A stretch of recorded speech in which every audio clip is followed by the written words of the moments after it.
Steam from the espresso machine doesn't just rise, it clings. It carries the scent of burnt beans and the metallic tang of the tracks overhead. Every 7 minutes, the 402, the 409, or the 416 thunders above this glass box of a cafe, vibrating the spoons in their ceramic jars and rattling the very marrow of my teeth. Most people come here to disappear. In a city of 20 million, a neon-lit megacity where status is tracked by the height of your penthouse and the tint of your windows, my cafe is the basement of the world. I don't look at faces, I look at hands. I see the grease-stained cuticles of the rail technicians, the nervous tremors of the corporate runaways, and the steady, manicured stillness of the ghosts who aren't supposed to be here. And then there are his hands. The first time he sat at the cracked linoleum counter, he didn't order. He just watched the steam. His fingers were long, the skin unblemished, his nails buffed to a dull, expensive sheen that felt like a slap in the face to everything this neighborhood stood for. He wore a coat that cost more than my entire lease, yet he sat there as if he were waiting for the tide to go out. "Double shot," he said. His voice didn't fight the roar of the 423 train. It sat underneath it, heavy and resonant, like a cello played in a storm. I didn't ask his name. You don't ask names in a place where the shadows are the only thing that's free. I just pushed the cup toward him. My skin is dark, a deep obsidian that reflects the neon signs outside, and when my fingers brushed his, the air between us didn't spark, it thickened. It felt like a debt being signed. He stayed until the sun started to bleed through the smog of the skyline. He didn't know that I knew who he was. No one wears a watch that rare unless they own the time it measures. He wasn't just a customer. He was the crown, stepping into the mud to see if he could still feel the cold. And I was the girl who was going to let him. Welcome to the silence between the sirens. You are listening to a chronicle of the invisible and the untouchable. This is not a fairy tale. There are no ballrooms here, only the grit of the platform and the blue light of the digital billboards that dictate our lives. In this story, the city is a machine that demands a sacrifice. We are exploring the core engine, inheritance.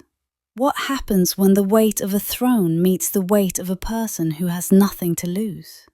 This is a journey of disillusionment, a non-redemptive arc where the high is brought low and the low finds a power that tastes like ash. Every word you hear is a step deeper into a romantic noir where emotional attachment isn't a bridge, it's a noose. In a world of total surveillance, the only true luxury is being unknown. But as the trains scream overhead and the political gears of the monarchy begin to grind, we find that some secrets are too heavy to carry alone. Sit back, let the steam rise. The shop is open, the rail is humming, and the prince is waiting for his coffee. He was supposed to marry a queen. He chose a girl who served coffee at midnight. The neon sign for the third rail flickers in a rhythm that mimics a dying heart. Short, long, short. It casts a magenta hue over the counter, turning my hands a bruised purple as I wipe down the steam wand. It's 3:14 a.m. The city is in its fever dream, that window of time where the ambitious are asleep and the desperate are finally honest. He is here again. 3 weeks, and he hasn't missed a night. He sits in the corner booth, the one where the leather is cracked and the springs groan. He's traded the 3-piece suit for a heavy wool sweater, but he can't hide the posture.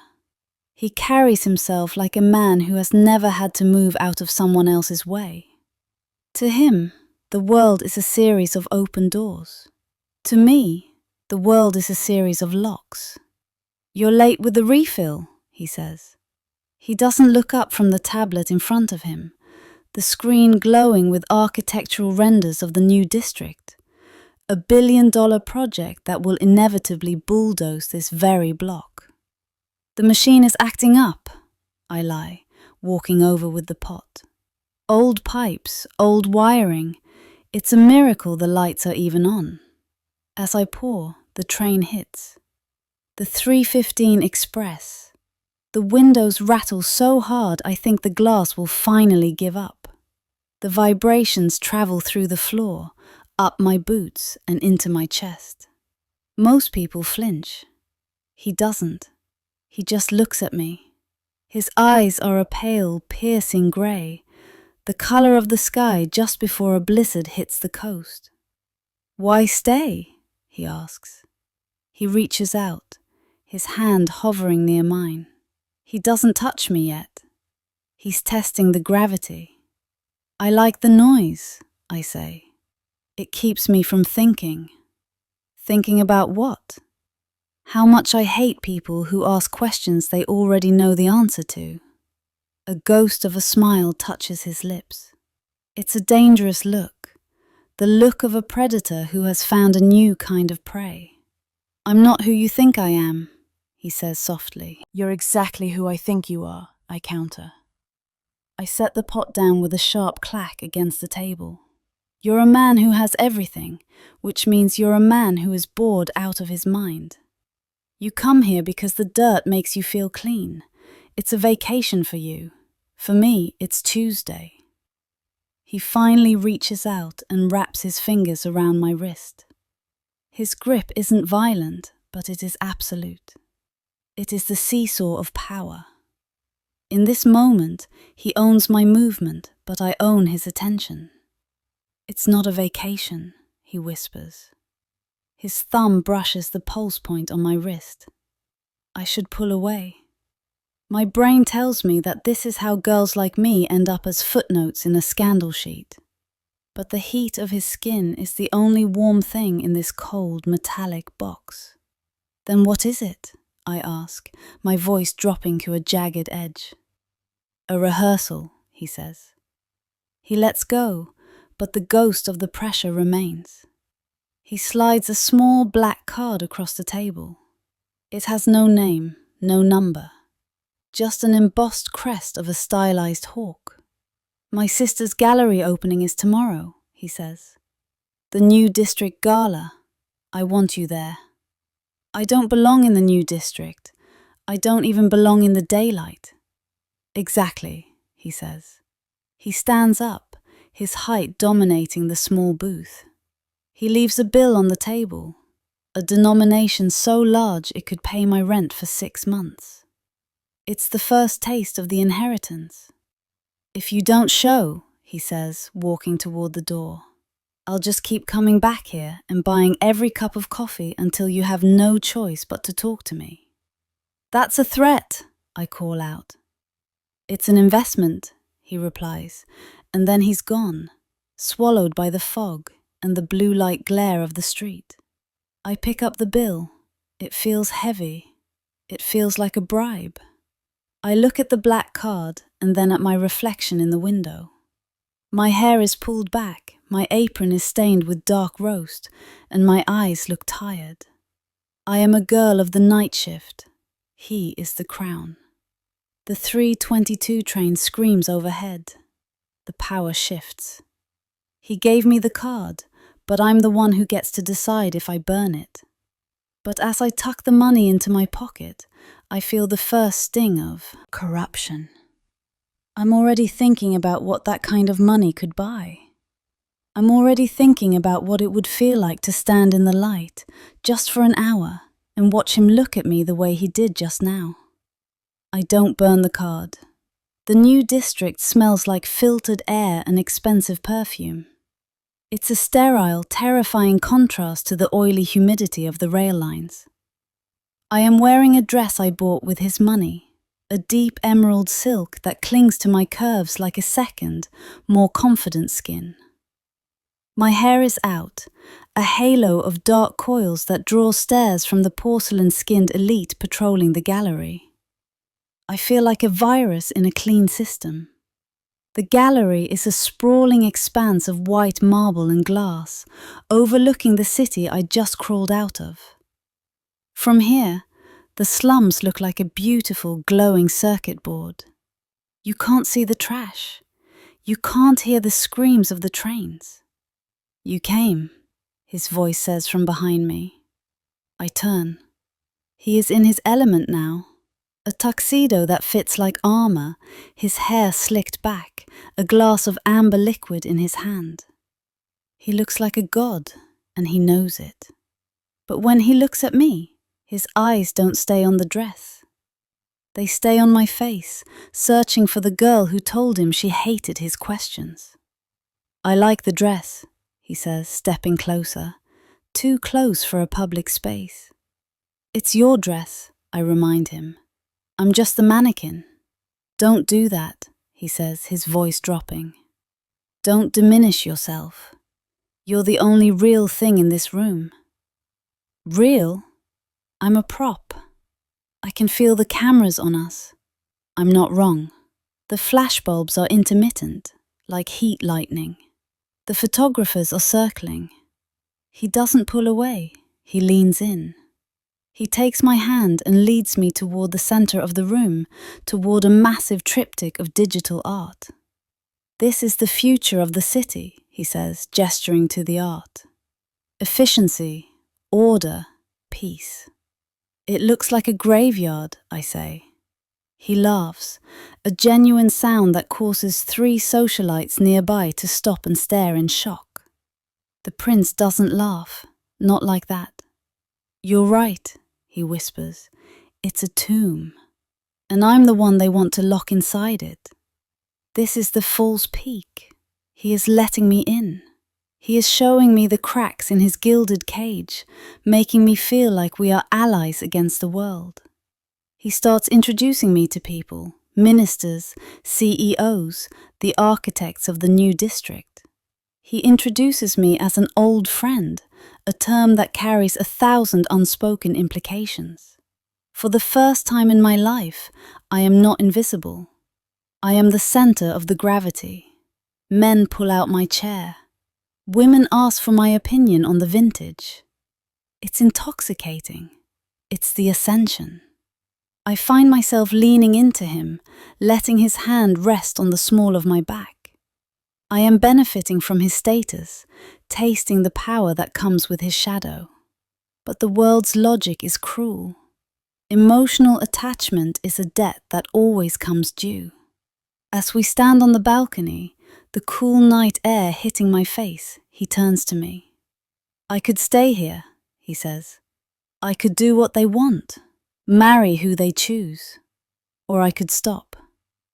"Stop being a prince?" I ask. "I could just be the man who drinks coffee at 4 a.m. It's a lie. We both know it.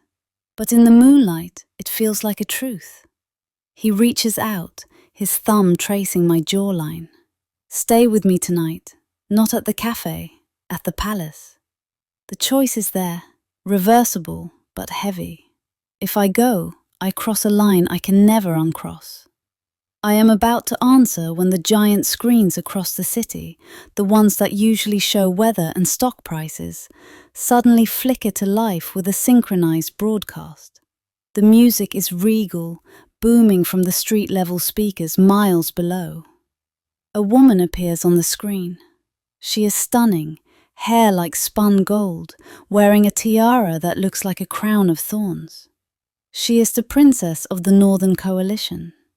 "Citizens," a narrator's voice booms. "The crown is proud to announce the formal engagement of our prince to Her Highness, Princess Elara. The union that will secure our future for generations." The crowd in the gallery erupts into applause. People are cheering, clinking glasses, looking toward us. He freezes. His hand drops from my face. The mask is back on, the cold porcelain mask of the air. He didn't tell me. He let me stand here, in the dress he bought, while the world announced his life belonged to someone else. The hidden hand has moved. The royal engagement isn't a secret. It's a spectacle. And I am just the girl who served the coffee, standing in the middle of a celebration for a wedding I'm not invited to. You knew, I whisper. He looks at me, and for a split second I see the man. Then he blinks, and he is the prince again. It's a formality, he says. It's a war, I say. I turn and run. I don't care about the cameras. I don't care about the silk dress. I run toward the elevators, toward the exit, toward the darkness where I belong. The power has shifted. He has the crown, but I have the truth. And the truth is, I was never a guest.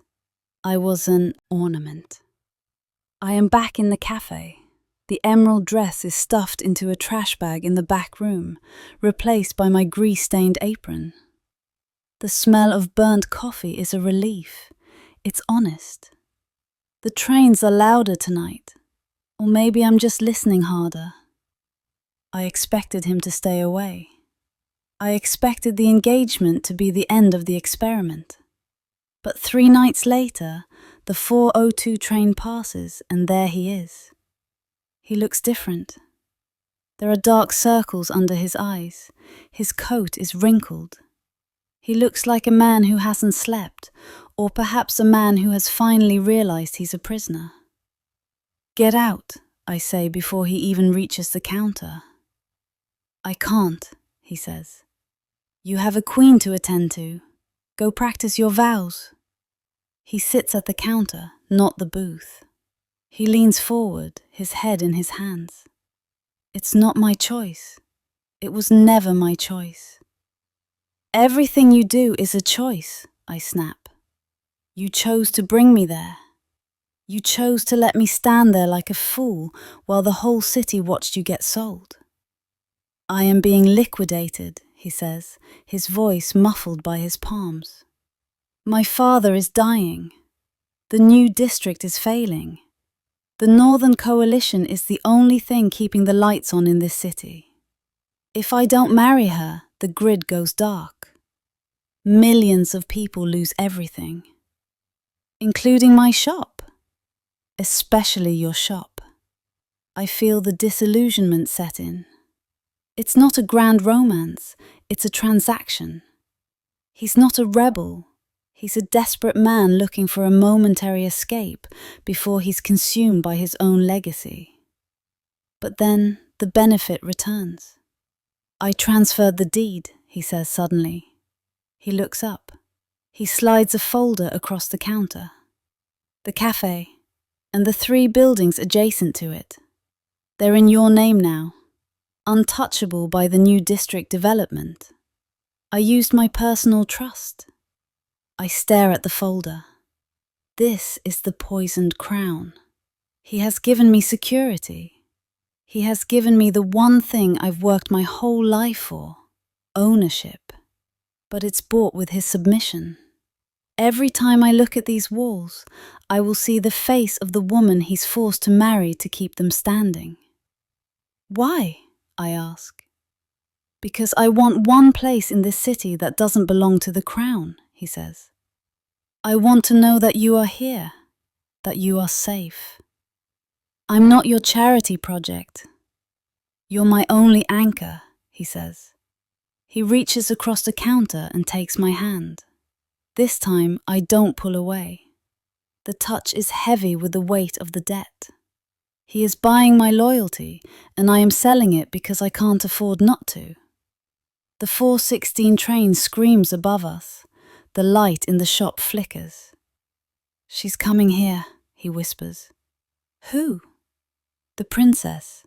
She knows I spend my nights here. She wants to see the girl who has my attention. The fear hits me then. This isn't just a game of hearts anymore. This is territory. I am a commoner holding the deed to a piece of the city the princess wants for her new empire. And the prince is the prize between us. You have to go, I say, pulling my hand back. If she sees you here... She's already outside, he says. I look toward the window. A black sedan, longer than a city block, is idling under the rail line. The steam from its exhaust mingles with the fog. The door opens and a pair of silver heels hits the pavement. The prince doesn't move. He stays on his stool, his back to the door. "What do we do?" I ask. "We wait," he says. "The power is about to change hands." The bell above the door doesn't chime when she enters. It seems to cower. Princess Alara is even more beautiful in person, but it's a sharp, violent beauty. She wears a coat made of something that looks like liquid mercury. Her eyes sweep over the café. The cracked tiles, the stained menus, the flickering neon, with a look of clinical disgust. She stops 3 feet from the counter. She doesn't look at the prince. She looks at me. "So," she says. Her voice is like ice cracking on a lake. "This is the sanctuary." I stand my ground. I have the deed in the back room. I have the prince sitting 2 feet away. But as she looks at me, I feel the erasure of my own agency.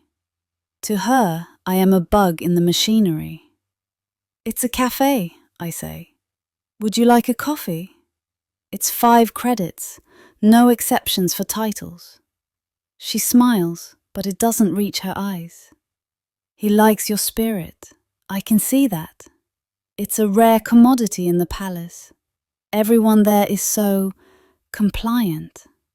The prince finally turns. "What are you doing here, Alara?" "Reminding you of the time," she says. "The signing is in an hour.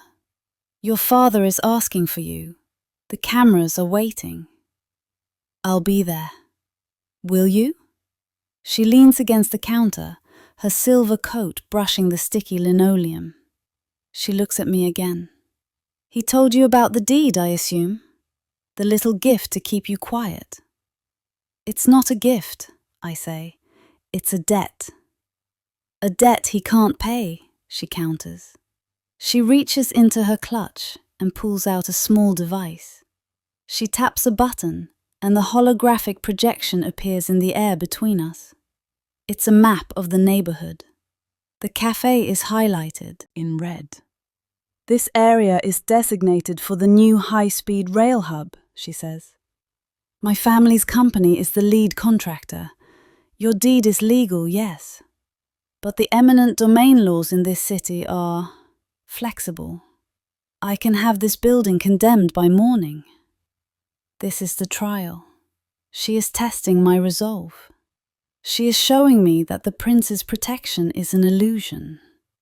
"Leave her out of this," the man says, his voice rising. "I am including her," Alara says, "because she has something I need. Your focus." She looks back at me. "I don't care who you sleep with. I don't care where he spends his midnights, but I care about the crown. I care about the stability of the union. If you keep seeing him, I will destroy this place. I will destroy everyone on this block. I will turn your sanctuary into a parking lot." The room goes silent. Even the trains seem to hold their breath. This is the loss. I can have him, or I can have my home. I can't have both. If I stay with him, I am the reason people lose their livelihoods. If I push him away, I am alone in a city that is slowly swallowing me whole. The prince looks at me. There is a plea in his eyes. He wants me to fight. He wants me to be the reason he breaks his vows. He's putting the weight of his entire future on my shoulders. It's a coward's move. "He's not worth it," I say. The words hang in the air like smoke. The prince flinches as if I'd slapped him. Alara's eyes widen in genuine surprise. "What?" she asks. "He's a good man," I say, my voice steady. "But he's a hollow one. He comes here to feel real because he doesn't have the courage to be real out there. You want him? Take him. He's already yours. He's been yours since the day he was born." I look at the prince. Get out of my shop, both of you. I gave you the deed, he whispers.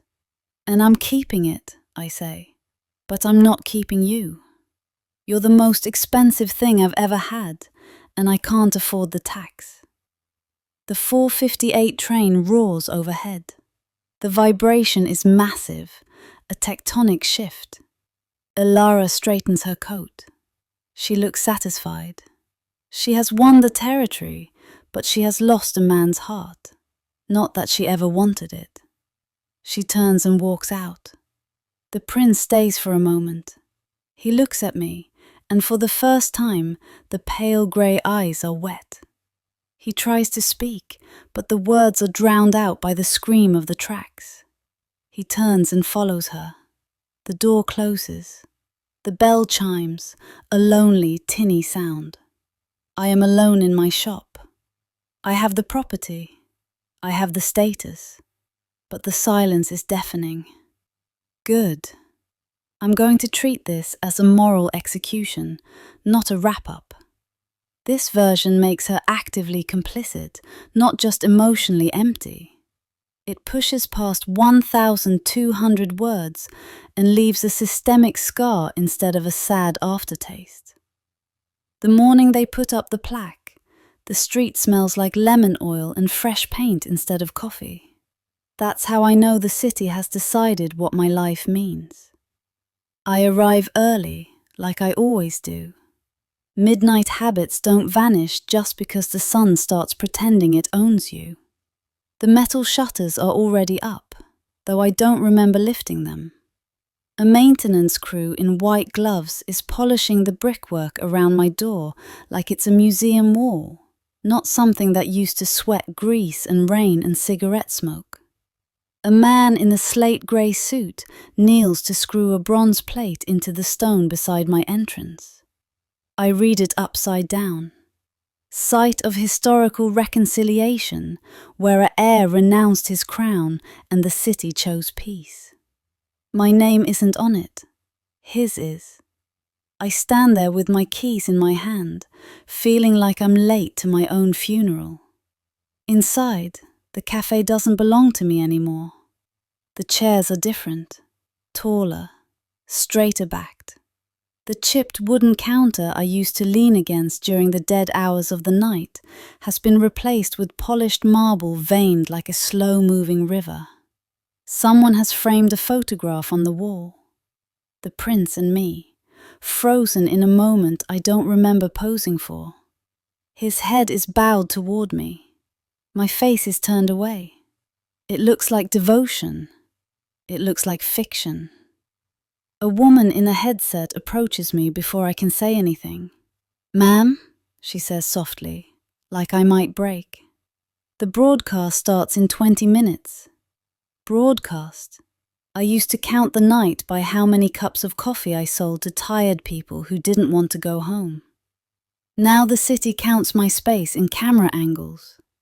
Outside, the street is filling with people who don't recognize me, but recognize the story. Drones hover at polite distances, their lenses blinking like insects that have learned manners.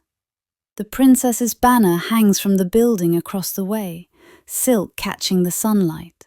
Her family crest stitched in gold thread that costs more than my entire old espresso machine did. I unlock the register out of instinct. There's no money inside. There doesn't need to be. The door opens, and he walks in like he never left. He doesn't wear a crown. He doesn't wear a suit. He's in the same simple coat he used to wear when he washed dishes beside me, sleeves rolled up, hands red from soap and heat. But now there are people behind him, advisors, guards who pretend not to be guards, a woman with a tablet who watches his pulse more closely than I ever did. He looks at the cafe the way you look at a childhood home after someone else paints it. "Did you approve this?" he asks. His voice still sounds like it belongs to the night. I shake my head. They didn't ask. He smiles, but it doesn't reach his eyes. They never do. The woman with the headset clears her throat. 5 minutes. The prince turns to me. Not the heir, not the symbol. The man who once traded a throne for my mop and my sink and my midnight jokes about burned coffee. I can stop this, he says quietly. I believe him. That's the worst part. What would it cost? I ask. He hesitates. There it is. The pause. The invisible receipt sliding across the table. Another district, he says finally. Another compromise. Another promise I'd have to make that I can't keep. I look at the marble counter, the banner outside, the drones. I think of the block 2 streets over, the one they cleared last week to make way for the princess's community housing initiative. I think of the woman who used to come in every night at 2:13 a.m. and order tea she never drank because she just wanted somewhere warm to sit. I haven't seen her since the relocation started. Peace is expensive, I say. He nods.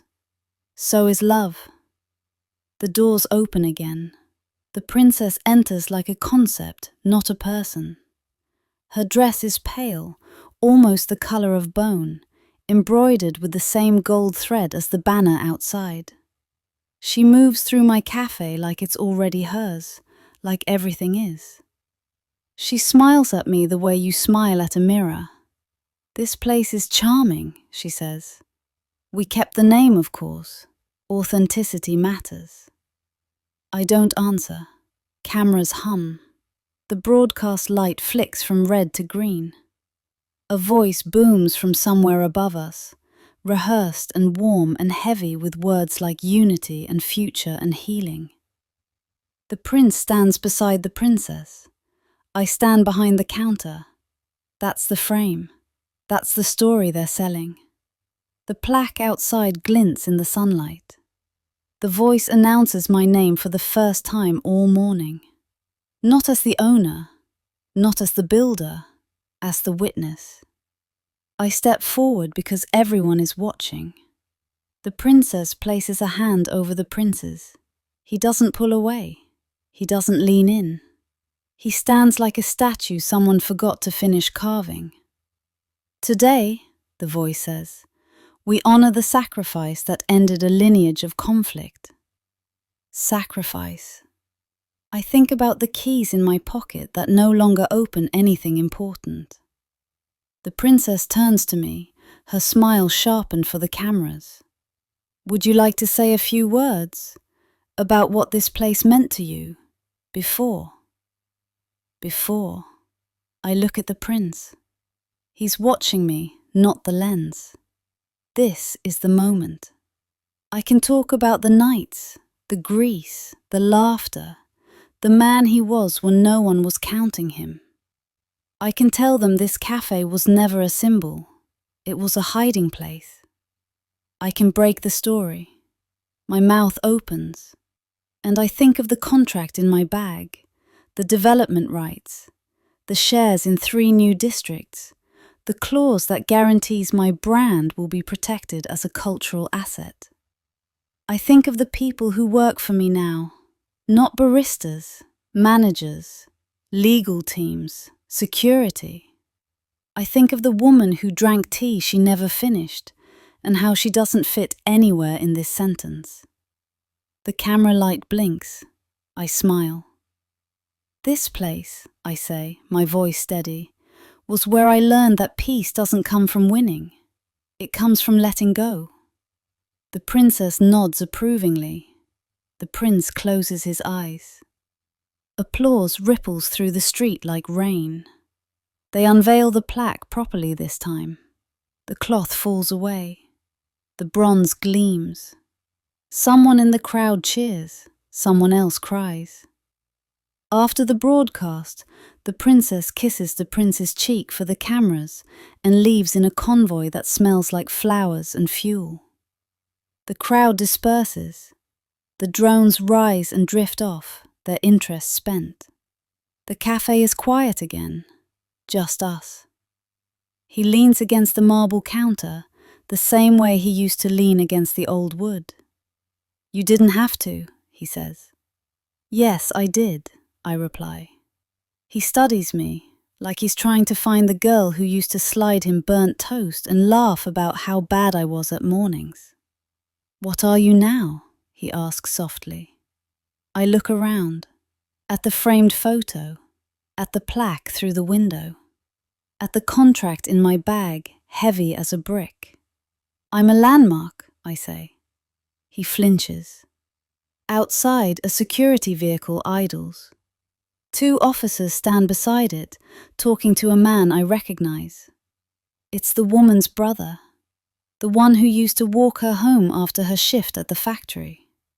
He's holding a piece of paper, a relocation notice. His voice is raised, not loud, just desperate. One of the officers gestures toward my cafe. The man looks at the plaque, at the banner, at me through the glass. Our eyes meet. He doesn't beg. That's worse.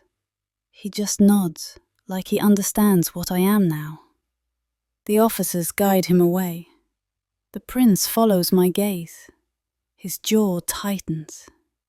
You could stop that, he says. I could. I don't. Instead, I reach for the register. I open it. I take out a single cup. I set it on the counter between us. Coffee? I ask. He stares at it like it's a weapon. I don't work here anymore, he says. I know. He leaves. The door chime sounds exactly the same as it did the night he bled on my floor. I sit down at one of the new chairs. It's comfortable in a way that doesn't invite you to stay. Through the window, tourists take pictures of the plaque. The child points at the cafe and asks what happened here. Her mother reads the inscription and smiles. Something beautiful, she says. I lift the cup to my lips. The coffee tastes perfect. It tastes like nothing.